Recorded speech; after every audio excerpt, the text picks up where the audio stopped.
And actually no one ever even noticed because you had to just run from one point to the other because the rains were so torrential. Even going into the church, I have a picture of my father going into the church, and they had umbrellas, and the umbrellas were staggered, and the rain was going off one umbrella and right on his head. He was like, it was a terrible day. The rain was horrible. And we had our reception at the Garden City Hotel out on Long Island, and one of our friends came up from Philadelphia, and I remember he was in a cast because he had broken his leg somehow, and he had a car bring him up for the wedding and the reception. And as he was trying to get from his car to the building to the reception, somebody went through a puddle, totally drenched him, and our friend never made it to our reception. He got back in the car and went back to Philadelphia because he was practically drowned from all the water. Tell me about the day your first child was born. Oh my goodness. I remember that Michael's birthday was February the 24th. It was cold. I remember my parents came up. They were living in Florida at the time, and we were living in New York, and they came up because they wanted to be around for the birth of their first grandson. And I remember that I was going out to dinner that night with some friends, and I started feeling funny, and my friend who had had children thought that I was probably going to have my baby, and she was right. He was born, and it was a great experience. Everything turned out wonderfully, and you know, your first child, you're like so nervous that you're going to do everything right. I'm sure I didn't do anything right, but I had my mom to help me, and it was neat. Who knows you better than anyone else who knows you? I would have to say my husband would know me very well.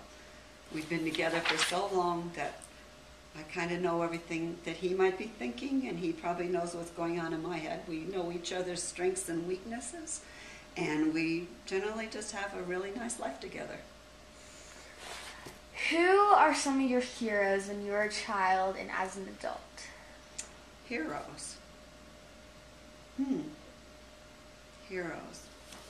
I really can't think of who would be my hero. I guess it would be my father, my mother,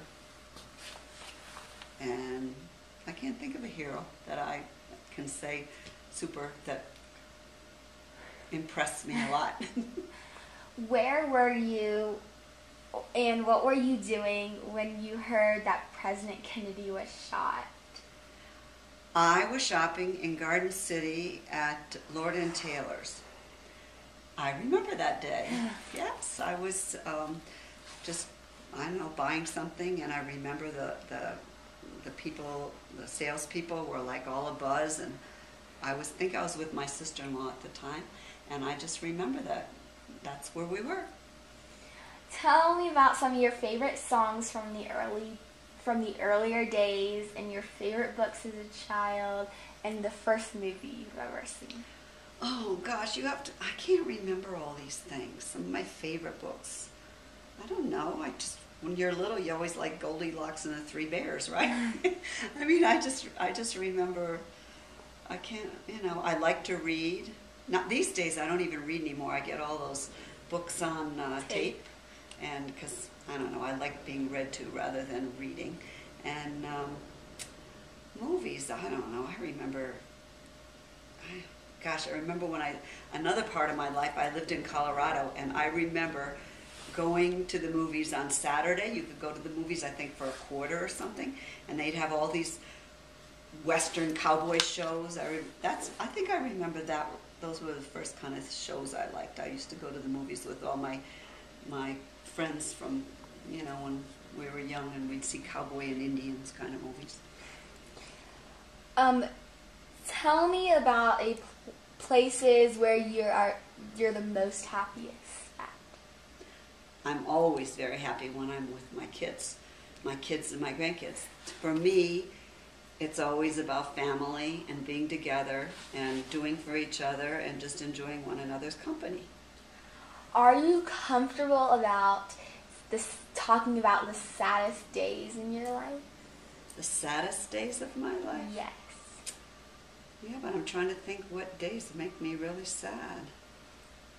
I would be comfortable talking about them if I could think of a really, really sad day. I guess sad days would be the only sad days I can think about is like when you go to my mom and dad's funeral. I remember I was very young when I first experienced death. I was going off to college, and one of my childhood friends was going to be my roommate, and she was killed the summer before I went away as a freshman in college, and that was really sad. And I think that was my first experience with death, and I guess that, that's something you have to learn how to deal with. But that's always sad because it's final. And what was the hardest decision you've ever made in your life? Oh my goodness, you should have given me more time to think about these things. Hardest decision I've ever made in my life. It was a pretty big decision when I decided to get married. That was a pretty big decision. I liked being single, and I liked having things all my way, what made me happy. And when you decide to get married, that's a very big decision. And I think you have to make a wise decision, and I did. And I'm sure there's other things that I made decisions about that were more difficult, but I can't remember. What would you like your grandchildren to remember about your family and about you in particular? I would like them just to remember family and family values, and how we all like to be together, and how things are not always perfect, and there's always times when somebody does something that maybe we don't like, or that whatever, but to be able to discuss it. And when you get angry, you discuss what makes you angry and how to deal with the different issues, and you just don't walk away and not talk to each other ever again. You have to be able to handle problems and work through them and find an answer that works for everyone. What does it take to be a good parent? Oh, I think it takes a lot of love and an understanding, and you have a lot of times it's hard. You make decisions that your kids don't like, and you try to you want to make them better people, and parents don't always have the right answers, but we try to do the best we can do, and it's through love that you can pretty much get through it all. Never mind. Is there anything else that you would like to discuss about anything in your life? Oh, I think we covered a lot of things. It's hard to come up with the answers right away without giving great thought to things. But I think that basically that for me, it's all about family and being with family and just being honest with one another and just hanging in there. Well, thank you for helping me with my project. Well, I hope it works out well, and I hope that I gave you some answers that you can try and work with whatever your project is. Yes, thank you.